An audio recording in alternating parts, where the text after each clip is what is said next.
Assalamualaikum warahmatullahi wabarakatuh. Perkenalkan, nama saya Tara Aulia Belbina dengan NIM F1C424040 dari Prodi Biologi kelas R002. Di sini saya akan menjelaskan materi fisika dasar tentang besaran satuan dan pengukuran untuk memenuhi tugas UTS Fisika Dasar dengan dosen pengampu Ibu Yoza Fendriani. Masuk ke materi yang pertama, yaitu pengukuran. Tanpa kita sadari, kita dalam kehidupan sehari-hari sudah sering melakukan kegiatan pengukuran. Contohnya saja nih, yang pertama, mengukur tinggi badan, berat badan, ataupun nih teman, saat kita ke pasar ingin membeli cabai. Nah, kita ingin membeli cabai hanya 1 kg. Nah, saat menimbang cabai ini sampai berat 1 kg, itu merupakan kegiatan pengukuran loh teman-teman. Nah, di dalam fisika, pengukuran merupakan kegiatan membandingkan besaran yang diukur dengan besaran sejenis yang dipakai sebagai satuan. Nah, itu maksudnya apa sih? Nah, misalnya aja kita mengukur tinggi badan kita dapatkan dengan tinggi badan 170 cm. Nah, tinggi badan ini sebagai besaran yang dipakai, sedangkan satuannya adalah cm.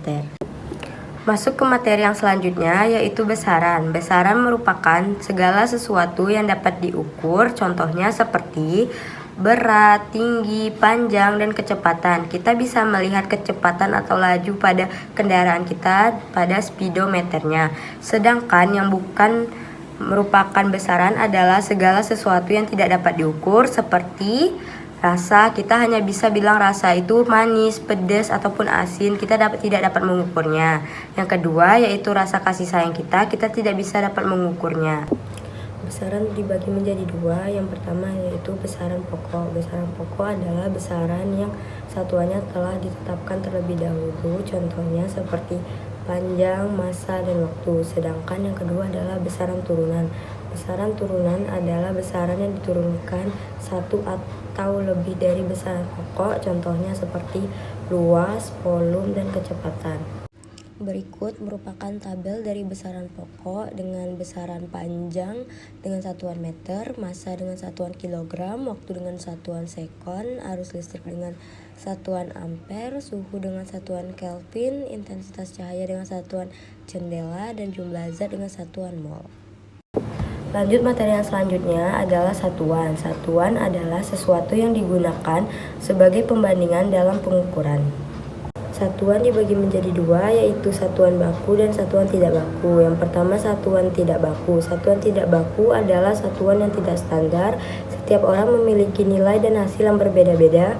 Contohnya seperti hasta, depa, dan jengkal. Sedangkan satuan baku adalah satuan yang telah ditetapkan seperti kilogram, sekon, dan juga meter.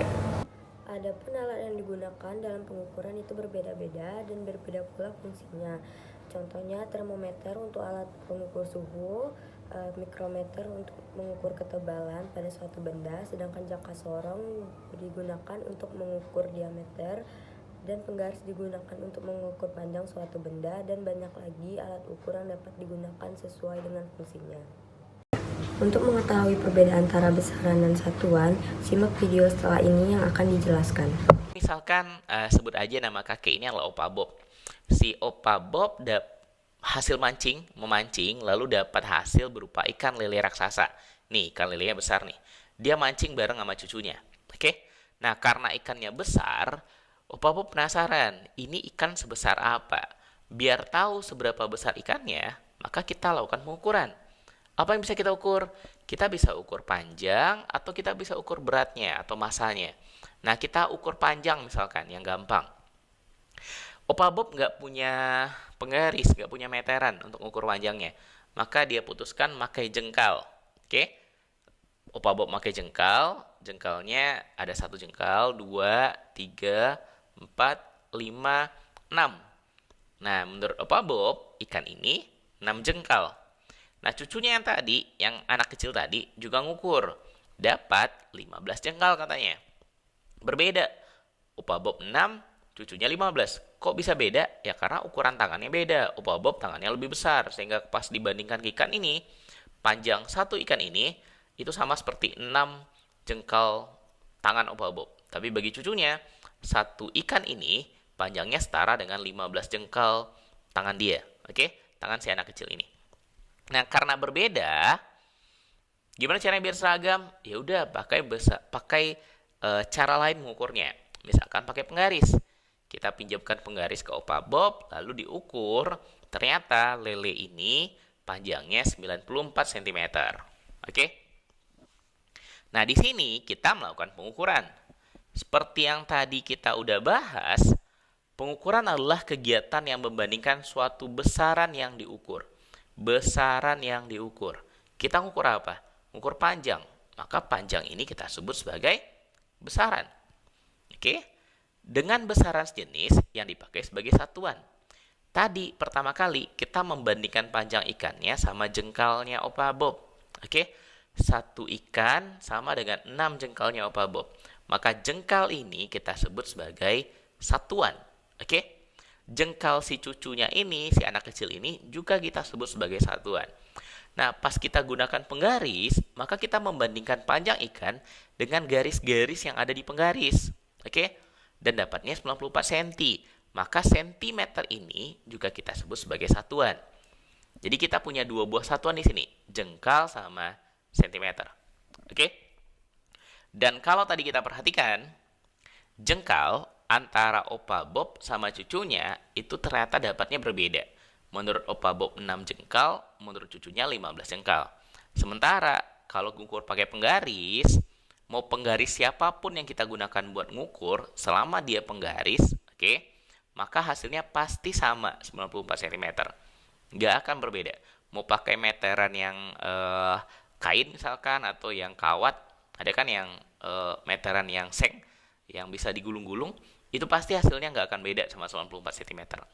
Maka yang jengkal ini nanti kita sebut sebagai besaran yang tidak baku. Ini kita tulis dulu.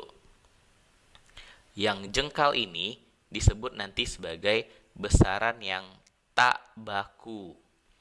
Di sini ada soal ayah mengendarai sepeda motor dengan kecepatan rata-rata 50 km per jam dengan jarak tempuh 20 km. Yang ditanya berapa lama ayah mengendarai motor. Ini ada soal ayah mengendarai sepeda motor dengan kecepatan rata-rata 50 km per jam dengan jarak tempuh 20 km. Berapa lama ayah mengendarai motor?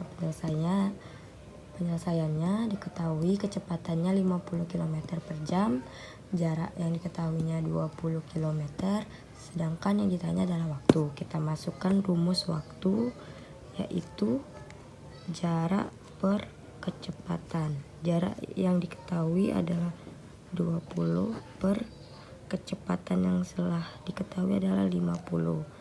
Ini kita coret nolnya, kita coret menjadi 2/5. 2/5 ini kita ubah menjadi satuan waktu. Satuan waktu ada detik, menit, dan jam. Ini kita kalikan dengan menit. 1 menit ada 60 detik. Hasilnya menjadi 24 menit ayah mengendarai motor.